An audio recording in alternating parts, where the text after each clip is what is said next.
You are looking at Julian's pronunciation guide, where we look at how to pronounce better some of the most mispronounced words in the world, like this other curious word. But how do you say what you're looking for today? Let's learn how to pronounce these. Number. In French, yes, I know the spelling makes it confusing, but it's actually pretty easy once you know the G and the T at the end are silent. Don't ask me why. It's French. So it's just pronounced like wine, V-I-N, vin.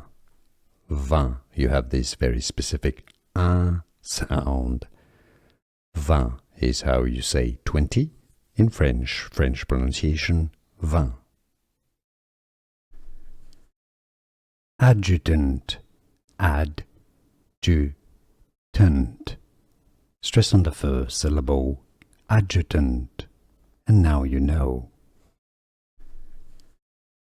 Adjutant, adjutant. Stress on the first syllable, adjutant. And now you know. Here are more videos on how to pronounce more confusing words and names too many mispronounced. Like this video if you found it useful. I appreciate your support. I'll see you soon and thanks for watching.